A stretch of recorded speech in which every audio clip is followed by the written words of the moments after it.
और 1 यूनिट बिजली पर 1 रुपए का फायदा मिल गया लोगों को। 5,000 करोड़ यूनिट उस टाइम खर्च होती थी। कि आप सस्ती लोकप्रियता लेने के लिए कुछ ऐसी घोषणाएं करते हैं जिससे ताकि हर वर्ग खुश हो।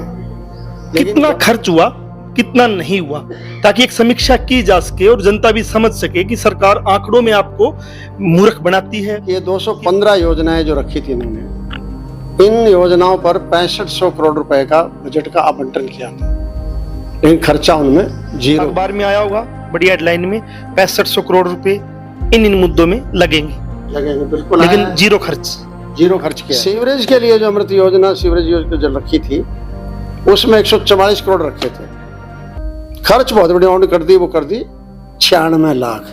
कि हम गरीब की बस्ती को चमका देंगे, वादा बहुत करते हैं कि गरीब की बस्ती को चमका देंगे, हर घर पानी जाएगा, हर घर बिजली का मीटर जाएगा।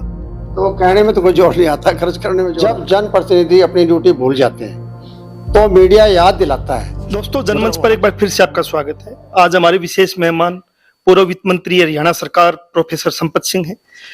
मामला ये है कि जब बजट पेश होता है, जैसे कल हरियाणा सरकार बजट पेश करेगी, परसों आपको मीडिया खासकर अखबार प्रिंट में दिखाएंगे कि सरकार ने इस मद में इतना खर्च किया, कृषि कल्याण के लिए इतना किया, महिलाओं के लिए इतना किया, शिक्षा के लिए इतना किया।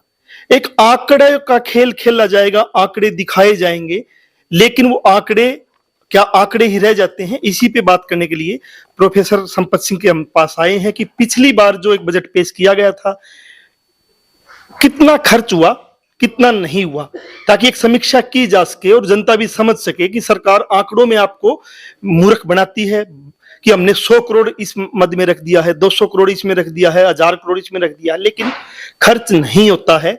और खर्च जब करना ही नहीं है तो बजट रखा क्यों है? तो नमस्कार सर। नमस्कार सर। मैं ये कहना चाहता हूँ कि कल जो बजट पेश होगा उसमें जो एक्चुअल आंकड़े आएंगे वो तो सिर्फ जो है 23 और 24 के आएंगे। 24-25 का जो बजट अब चल रहा है इसका तो वो रिवाइज बजट देंगे। पिछली बार बजट एस्टिमेट दिया था, अब रिवाइज बजट करेंगे उसको और अपनी प्राथमिकताएं बदली पाएंगे उनमें, और फिर वो आगे का बजट का एस्टिमेट कल वो आगे के साल का देंगे। तो मेरा ये कहना है कि आप सस्ती लोकप्रियता लेने के लिए कुछ ऐसी घोषणाएं करते हैं जिससे ताकि हर वर्ग खुश हो, लेकिन जब तक आप उनको लागू नहीं करेंगे, जमीन पर नहीं उतारेंगे, जितना उसके लिए पैसा अलॉट किया वो खर्च नहीं करेंगे तो क्या फायदा है। मैंने इसका आंकलन किया, कई दिन से मैं लग रहा था कि ये जो बजट हमारा चालू वित्त वर्ष का है इसमें हम कहाँ तक पहुंचे हैं। अमाउंट तो उस तक पहुंचा देंगे, ये कल कोई कम होगी तो रिवाइज कर देंगे, लेकिन असली बात यह है कि कुछ ऐसी योजनाएं हैं, कुछ नहीं सैकड़ों हैं, जिनके ऊपर आपने बजट में प्रोविजन रखा था पैसे का, खर्चा वहाँ किया आपने नील। उनमें मैं मुख्य बातें, क्योंकि सारी योजनाएं 235 बहुत बड़ी हो जाएंगी, मुख्य योजना बताना चाहता हूँ।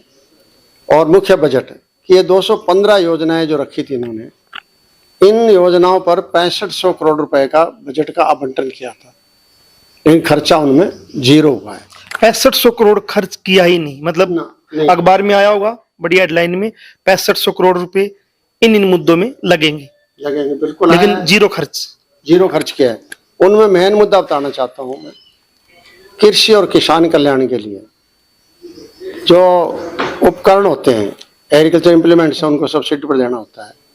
इसी तरह और मशीनरी है, मैकेनाइजेशन करना पड़ता है कृषि का, और कई चीज़ों पर आपको सब्सिडी भी देनी पड़ती है। इनके लिए 347 करोड़ रुपए रखे थे इस काम के लिए, उपकरणों पर और कृषि योजनाओं पर सब्सिडी के लिए, लेकिन खर्चा उसमें शून्य हुआ है। इसी तरह पंचायत और विकास महकमा जो ग्रामीण विकास का काम करता है, राज्य वित्त आयोग ने ग्रामीण विकास के लिए 848 करोड़ रुपए रखे थे। उस 848 रुपए में भी कोई खर्चा नहीं हुआ। 848 करोड़ बहुत बड़ी अमाउंट होती है। इसी तरीके से कैंसर की रोकथाम के लिए और आयुष्मान भारत इंफ्रास्ट्रक्चर बनाने के लिए 75 करोड़ रुपए का प्रावधान किया था, लेकिन एक पैसा उसमें से नहीं खर्च किया गया। फरीदाबाद को स्मार्ट सिटी डिक्लेयर किया था, करनाल और फरीदाबाद। करनाल में तो खर्चा किया है, लेकिन फरीदाबाद के लिए 100 करोड़ रुपए रखा था, उसमें एक नया पैसा नहीं उन्होंने खर्च किया। स्मार्ट सिटी का नाम तो बहुत बड़ा हो गया, लेकिन खर्चा आपने जीरो बहुत बड़ा ऐलान किया था, 100 स्मार्ट सिटी बनाएंगे। इसी तरह से स्वच्छ भारत मिशन का बहुत जिक्र आता है, प्रधानमंत्री जी भी करते हैं, और राष्ट्रीय शहरी आजीविका मिशन, जिससे कि साधारण आदमी का चल सके, इसके लिए 365 करोड़ रुपए मंजूर हुए थे, खर्चा जीरो है। पब्लिसिटी अच्छी ले ली। शिक्षा, माध्यमिक और उच्चतर शिक्षा, इसमें क्या है कि राष्ट्रीय उच्चतर शिक्षा मिशन है, बनाया था इन्होंने, उसके लिए 60 करोड़ रुपए रखे थे। निफ्ट पंचकुला में खुलनी थी, 10 करोड़ रुपए रखे थे। सार्वजनिक पुस्तकालय के लिए 30 करोड़ रखे थे, ताकि लाइब्रेरी के अंदर आम आदमी फायदा उठा सके। राष्ट्रीय विज्ञान नगर मतलब साइंस सिटी सोनीपत थी, उसके लिए 70 करोड़ रुपए रखे आपने, लेकिन पर खर्चा जीरो आपने किया है। तो हर चीज पर यूं करते जा रहे। इसी तरह से दीनदयाल बस्ती उत्थान योजना, नाम तो बहुत बड़ा है, 30 करोड़ रुपए का आवंटन किया था बजट में, लेकिन इसमें कोई खर्च नहीं हुआ। और एलिमेंट्री एजुकेशन के लिए, प्राइमरी एजुकेशन के लिए पीएम श्री स्कूल योजना, और उसमें स्कूलों में सुविधा का विस्तार करना, उसके लिए 99 करोड़ रुपए रखे थे, एक नया पैसा खर्च नहीं किया। हालांकि सेकेंडरी स्कूल में थोड़ा हुआ है खर्च, लेकिन प्राइमरी स्कूल में नील है खर्चा। फिर है प्रधानमंत्री आवास योजना, सबको घर, उसके लिए 361 करोड़ रुपए और 83 लाख रखे थे, केवल 2 करोड़ रुपए खर्च हुए। अब दावा तो बहुत बड़ा किया जी, प्रधानमंत्री आवास योजना 361 करोड़ 83 लाख कि हम गरीब की बस्ती को चमका देंगे। वादा बहुत करते हैं कि गरीब की बस्ती को चमका देंगे, हर घर पानी जाएगा, हर घर बिजली का मीटर जाएगा। तो वो कहने में तो कोई जोर नहीं आता, खर्च करने में जोर आता है। इसी तरीके से फास्ट ट्रैक कोर्ट बनने थे, किस लिए? कई बार इतने जघन्य अपराध होते हैं, आज हम देखते हैं, ताकि उनका फटाफट निपटारा हो जाए। जो एग्रीड पार्टी है, पीड़ित पार्टी है, उसको न्याय मिल जाए, क्योंकि जो नुकसान हो लिया वो तो उसकी भरपाई हो नहीं सकती, लेकिन न्याय मिल जाए, उसके लिए फास्ट ट्रैक के लिए 70 करोड़ रुपए का बजट रखा था। उसमें भी एक नया पैसा खर्च नहीं किया उन्होंने। वन और वन जीवन, जीव है, इनका प्रतिपूरक वन रोपण के लिए 225 करोड़ रुपए रखा था। वन सुरक्षा एवं संवर्धन और इको क्लब 10.5 करोड़ रुपए रखे थे, इनमें भी खर्च कुछ नहीं किया, जीरो है। अग्नि सेवाओं को मजबूत करने के लिए, जो फायर सिस्टम को स्ट्रेंथन करने के लिए 250 करोड़ रुपए का बजट रखा था, उसमें कोई खर्च राशि नहीं किया। ये कितनी लोग लुभानी योजना है? लोक स्वास्थ्य विभाग, पब्लिक हेल्थ डिपार्टमेंट, अमृत जल आपूर्ति एवं जल जीवन योजना, मतलब सबको अमृत देंगे, अमृत देंगे, जब अमृत जल आपूर्ति और जल जीवन योजना 698 करोड़ रुपए रखे थे, एक पैसा नहीं खर्च किया। हाँ, सीवरेज के लिए जो अमृत योजना, सीवरेज योजना जो रखी थी, उसमें 144 करोड़ रखे थे, खर्च बहुत बड़ी अमाउंट कर दी, वो कर दी 96 लाख, 1 करोड़ भी नहीं, 1 करोड़ भी नहीं, 1 करोड़ भी नहीं। तो ये दोनों ही मिशन फेल हो गए इनके, पानी के लिए भी और सीवरेज के लिए भी। जो अमृत योजना रखी है, दोनों कहीं भी जमीन पर नहीं है। इसी तरह से इनका करते क्यों है कि राजनीतिक लाभ उठाने के लिए करते हैं, और ये शुरू से ये बीजेपी यही करती आ रही है।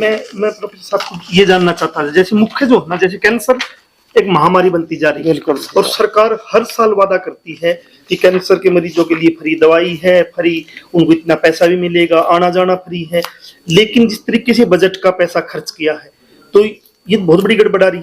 वो स्कूल में मतलब 2-3 मुद्दे इसमें, शिक्षा, स्वास्थ्य, पीने का पानी, सीवरेज, ये जो 4-5 जो है, इसमें मुख्य तौर पे जो मूलभूत जरूरत भी होती है किसी भी इंसान की, वही खर्च नहीं किया गया।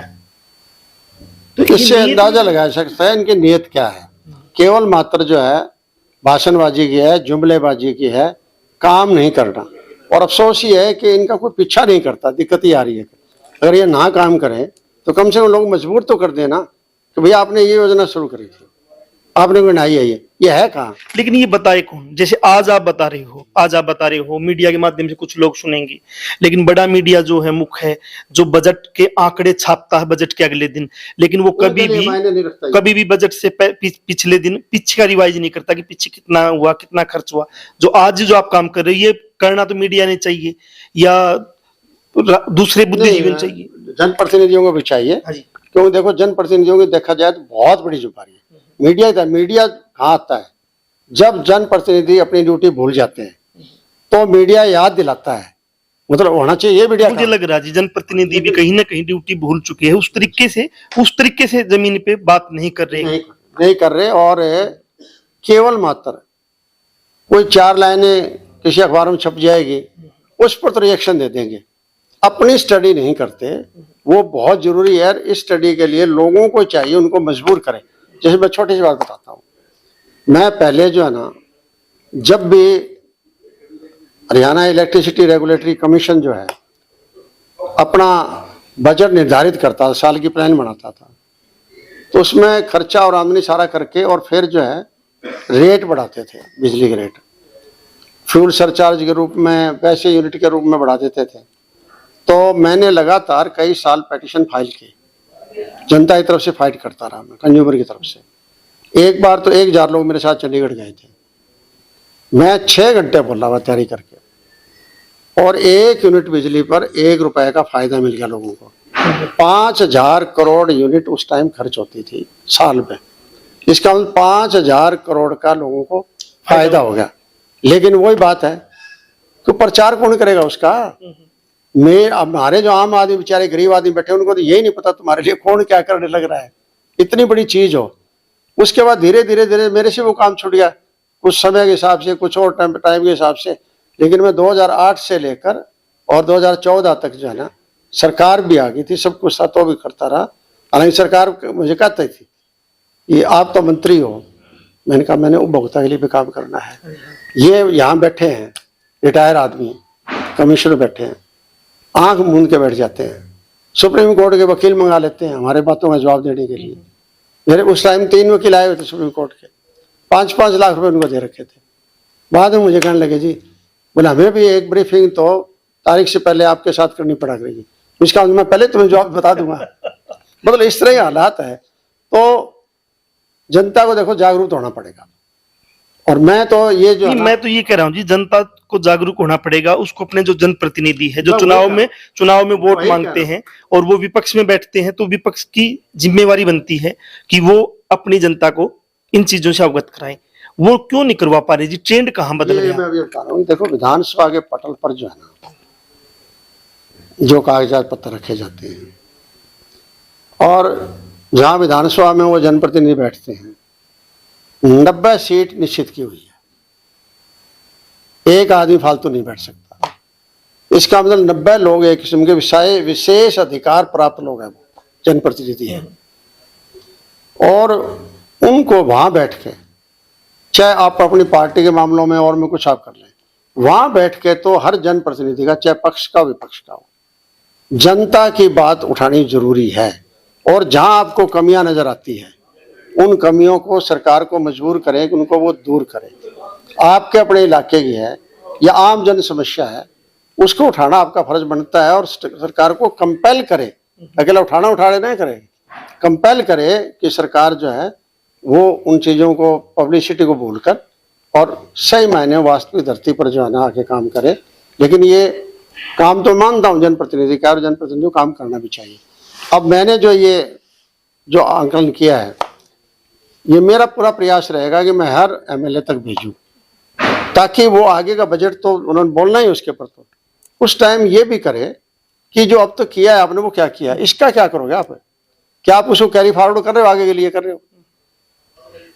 मैं ये एक पूछ रहा हूँ कि जैसे आप कांग्रेस पार्टी में हो, कांग्रेस पार्टी आज विपक्ष में है, 37 उसके विधायक है, क्या पार्टी का भी एक ढांचा ऐसा नहीं होना चाहिए कि बुद्धिजीवियों की एक कमेटी हो, उसमें पूर्व, जैसे आप वित्त मंत्री रहे हो या पूर्व विधायक रहे हो, उनकी एक कमेटी हो जो उनको ट्रेंड करे विधायकों को कि आपको कैसे आचरण करना है, कैसे सवाल उठाने हैं?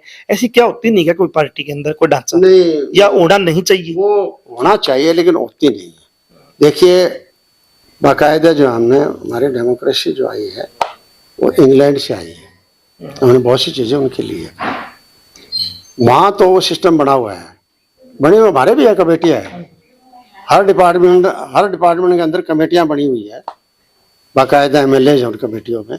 लेकिन हालत क्या है कि पार्टी के नेता जिसको बना देते हैं, कई बार उसके डिपार्टमेंट के बारे में पता ही नहीं होता। एजुकेशन उनको बना देंगे जो एजुकेशन में कभी जाके देखा ही नहीं किसी ने। कमेटियां हैं, वो कमेटी अगर स्टडी करे प्रॉपरली तो सब कुछ हो सकता है, लेकिन उनके पास टाइम ही नहीं है, प्रायोरिटी नहीं है। दिक्कत ये आ रही है ना, आज के राजनेताओं की ये प्रायोरिटी नहीं रह गई है। आज के राजनेताओं की प्रायोरिटी कुछ और बदल गई है।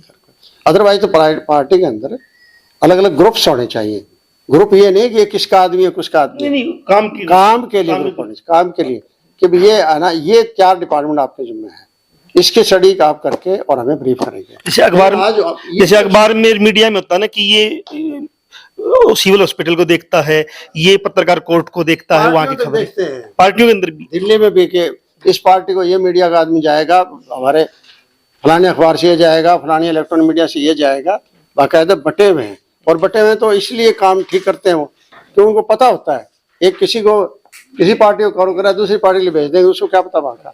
इसी तरह यहाँ जरूरी है कि इस तरह की स्टडी होनी चाहिए। असली मायने तो जाने तब भी हो सकता है। और इस बार तो मैं कहता हूँ, अब तो फिर भी एक चीज़ का तो मैं धन्यवाद करता हूँ स्पीकर का, इस बार उन्होंने 15-16 सीटिंगें दे दी है, वरना 7-8 सीटिंग से फालतू सेशन में कभी हुई नहीं, कभी नहीं हुई, और जो कि बहुत दुर्भाग्य था। अब मैं कहता हूँ यार, इन्होंने दी है 15 से भी ज़्यादा दी है, तो हो सकता है आगे से इस प्रथा को और ठीक चलाए तो और हो जाए। तो लेकिन जब उसका फायदा जब आप उठाएंगे, जब आपके पास आंकड़े होंगे, जब आपके पास जनता की समस्याएं होंगी, और जनता की समस्याएं तो विधानसभा सेशन के दौरान उनको ताज़ा भी कर देती है। सारे लोग मिलते हैं जाके एमएलए से, हमारे ये चीज उठाइए जी, हमारी ये समस्या है, हमारी वो समस्या है। उस टाइम तो आपको कहीं से कलेक्ट करने की जरूरत नहीं है, लोग बहुत है आपको देने वाले, लेकिन वही है कि उसको किस तरीके से आप उठाते हैं। सर मेरा आखिरी सवाल है, आप पूर्व वित्त मंत्री रहे हो और आज जो वर्तमान वित्त मंत्री है वो हरियाणा के मुख्यमंत्री भी है नायब सिंह सैनी जी, और दूसरी तरफ विपक्ष की कांग्रेस के 37 विधायक हैं। मेरे 2 सवाल इसमें ये है कि क्या आपने ये उठाया है, व्हाट्सएप पे भेजेंगे तो आपकी पार्टी के जो विधायक है इस मुद्दे पे चर्चा करेंगे? दूसरा, वित्त मंत्री मुख्यमंत्री भी है, क्या इसके पे वो गौर करेंगे? उससे क्या कहना चाहोगे? उनको मैं तो ये कहना चाहूंगा कि करेंगे नहीं करेंगे वो जाने, लेकिन मैं चाहता हूँ करें, इस पर गौर करें। मेरा ना ले नाम, जरूरत नहीं मुझे कहने की, लेकिन जनहित में करें कि जो बातें ये सारी जनहित की है, मेरे को हित की नहीं है। और इन चीज़ों में हो सकता है उनको कई चीज़ों के बारे में उनको पता भी ना हो, तो कम से कम मैं हूँ, मैंने एक स्टडी करके निकाल लिया, तो उनको इस चीज़ का फ़ायदा उठाना चाहिए। और कोई मेरे से और भी अगर कोई पूछना चाहेगा, मान लो कोई भी हमें पूछना चाहेगा, तो बताने के लिए तैयार हूँ। तो मेरा तो ये काम है, तो ज़्यादातर काम मेरा टाइम जो है मैं पढ़ने पढ़ाने में लगाता हूँ। तो मुख्यमंत्री को क्या कहना चाहोगे जी? वित्त मंत्री जी मैं ये कहना चाहूँगा कि मुख्यमंत्री जी, आप ताज़ा ताज़ा बने हैं, ताज़ा ताज़ा आपको लोगों ने अच्छी जीत दी, अच्छा मैंडेट आपने दिया है, और आपको इसकी तरफ पूरा ध्यान देना चाहिए कि हो सकता है कि ये तो पिछले बजट के टाइम की बात है, आप यहाँ भी असेंबली में थे भी नहीं, लेकिन आपको इनके बारे में हो सकता है ऑफिसर से आपको ना बताएं, लेकिन मैं उनको भेजूंगा, इनके आंकड़ों की तरफ आप ध्यान जरूर दें, ताकि ये सारी जो जितनी मैंने योजनाएं बताई है, ये सारी की सारी जनता के लिए, आम आदमी की सुविधा के लिए है, इसलिए उन पर जरूर ध्यान करें और इनका हल करें। तो प्रोफेसर संपत जी हमारे साथ थे, पूर्व वित्त मंत्री रहे हैं और बड़ी स्पष्टता से एक समीक्षा की है, और वो समीक्षा ये है कि बजट रखा जाता है लेकिन वो बजट पूरा लागू किया गया, खर्च किया गया, नहीं किया गया, ये जो डॉक्यूमेंट्स है वो ये साथ बोलता है। इसी के साथ में कल बजट आएगा, परसों बड़े बड़े अखबार में बड़े बड़े फिर एक बार आंकड़े पेश किए जाएंगे कि आंकड़े क्या होंगे कि महिला मुद्दे पे इतना खर्च करेगी सरकार, इस मुद्दे पे इतना खर्च करेगी, बहुत अच्छी जन कल्याणकारी सरकार है, जन कल्याण के मुद्दों पे खर्च करेगी। लेकिन खर्च तभी माना जाएगा जब वो खर्च बजट के तौर पे खर्च हो जाए, न कि 5500-5600 करोड़ 6500 करोड़ अक्सर कितना, हाँ 6500 करोड़ खर्च ही नहीं किया गया। जनमंच के साथ बने हुए थे नई अपडेट के साथ, और इस के साथ भी कि जैसे ही बजट आएगा उसकी समीक्षा के लिए भी हम प्रोफेसर साहब के पास दोबारा आएंगे और विशेष बातचीत करेंगे। तब तक के लिए शुक्रिया।